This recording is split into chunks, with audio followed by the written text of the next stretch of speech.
Making things in a small space has made one thing very clear to me. Organization is necessary. But at least in my experience, tidying up drawers does not fix anything. To make my tools truly accessible, I need something a bit more vertical. This is reinventing the pegboard. Well, sort of. Over the last 2 months, this project spiraled from a small idea into an all-out obsession. And while I can't say I'd do it again, keeping the objects I use in plain sight and put away is something I've wanted for a while.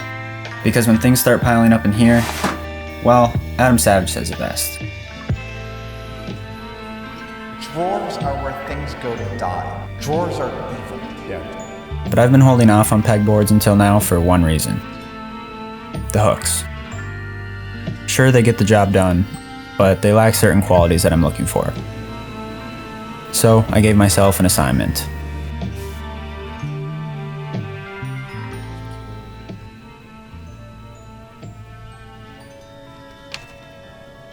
An alternative to pegboard accessories? I don't know, etiquette, something.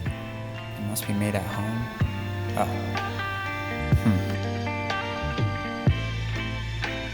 A few weeks later, I had the foundation to this project.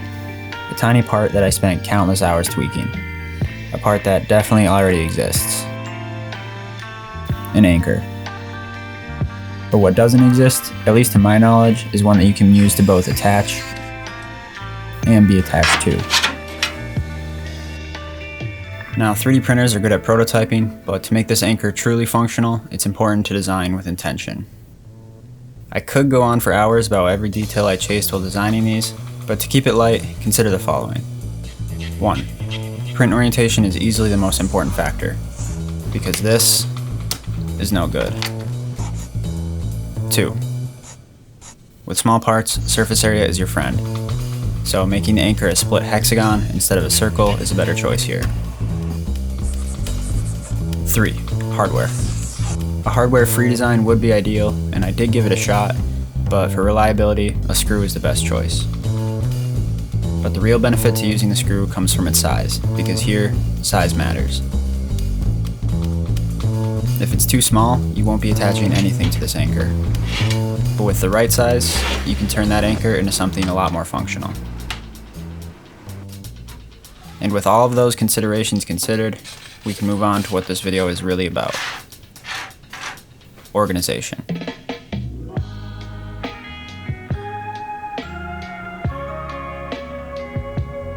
After spending some time designing a template system based on the pegboard spacing, it was time to get going on the mount designs.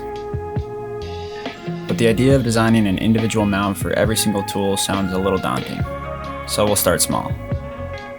These are the objects I'm most likely to have at my desk. Calipers, some drawing tools, mini pliers, camera batteries, and some other random stuff. The real trick to making this system work is all in the interaction. With drawers, pulling something out is pretty easy. But in a vertical storage system, you always have to be thinking about clearance. The goal with each mount is to find the easiest interaction between me and the object, while also keeping it secure. So to make this system actually work well, every tool had to be examined carefully.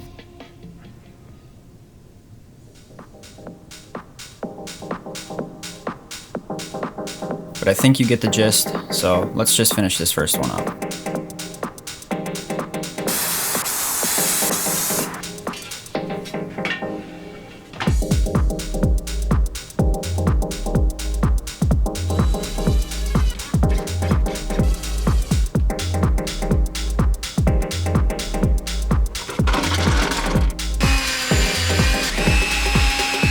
Organizing my tools in this way uses a lot of anchors, which means a lot of screws. And that's probably not the most practical, but this is only the beginning and there is lots to come, so stay with me.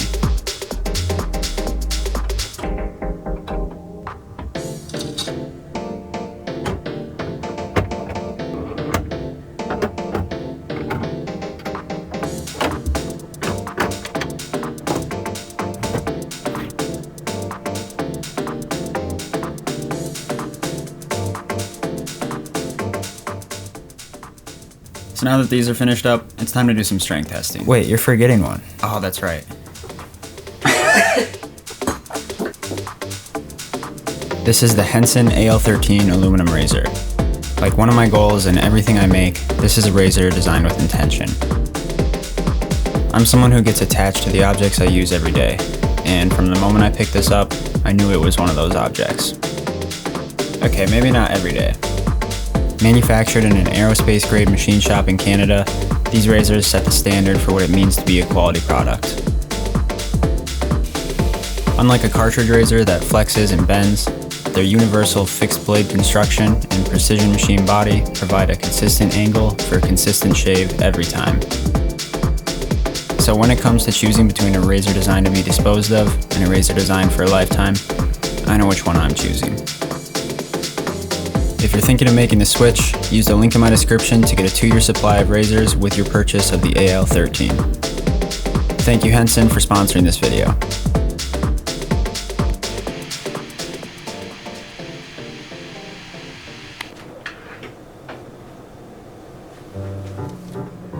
Before moving on to the rest of the custom mounts, I need to see just how much these anchors can take.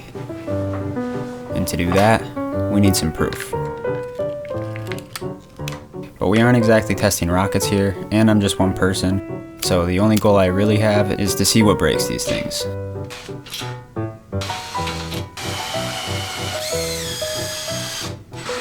I started with a slightly different anchor design that has a little more horizontal support, and after it held strong with a full 2-gallon bucket, I brought in the chair test. I'm just gonna... Okay, there it goes. Not surprisingly, it failed. But I still had to see what the standard anchors could hold, so I came back with a different hook design. And the application I had in mind was a heavy backpack.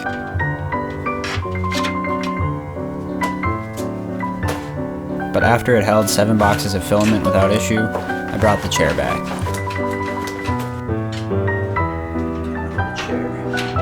I took a few aggressive drops, but eventually it gave way. There it goes.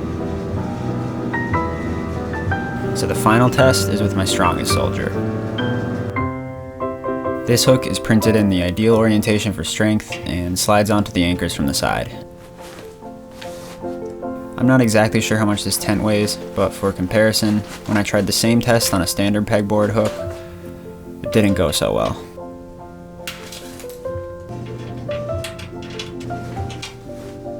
So in conclusion, they're fairly strong, just don't throw a chair at it. It's good stuff. Okay, so the desk tools are organized and the proof is put in. Now it's time to wrap this project up.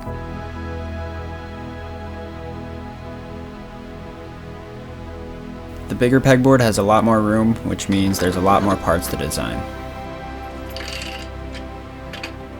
My main priority was to organize my soldering stuff and the rotary tool accessories.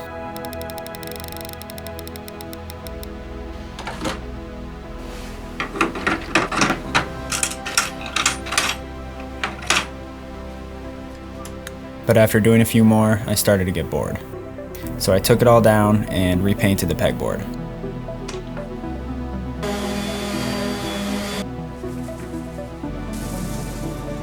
But once I finished that side quest, it was back to designing. I don't think I need to go over every single part, so these are the ones I like the most. Paper towel holder. To make this, I cut a length of copper pipe around 13 inches, embarrassed myself trying to solder on some end caps, and printed these parts.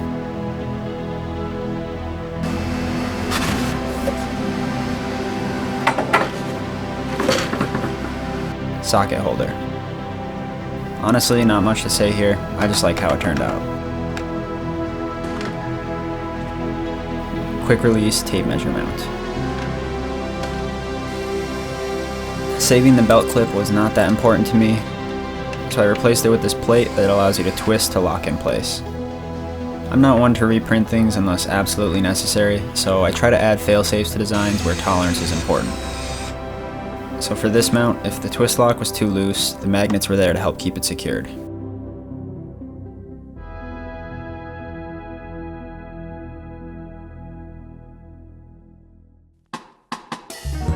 Throughout this project, I designed 100 or so original parts, and most of it was pretty mundane and repetitive, so I tried my best to make this interesting. But my hope is that at least a few people find value in it and try the system out for themselves. Whether it's for their studio, workshop, or whatever space you might need a pegboard in. A lot of the mounts are pretty specific to the tools I have, but I also tried to include a mix of universal ones as well. If you're into 3D printing, you've probably seen a lot of organization systems already, but one thing they all seem to have in common is they use a ton of material. So one of my biggest motivations for doing this project was to avoid that. In total, every mount I designed can be printed with a little over 1 spool of filament. But if you're interested in trying this anchor system out, all of the print files from this video, as well as additional details, will be available to my Patreon and YouTube members. I've also included step files of the blank templates so that you can easily create your own mounts. But that just about wraps this project up. Now I can keep my drawers as messy as I want without losing the important stuff. I want to give a huge thanks to Bamboo Labs for sending me their H2C printer, because without it, this project would not have been possible.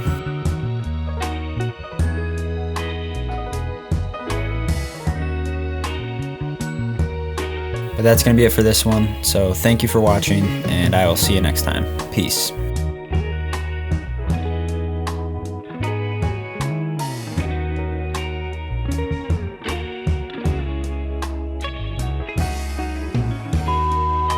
Do it! You have to cut you. Ow!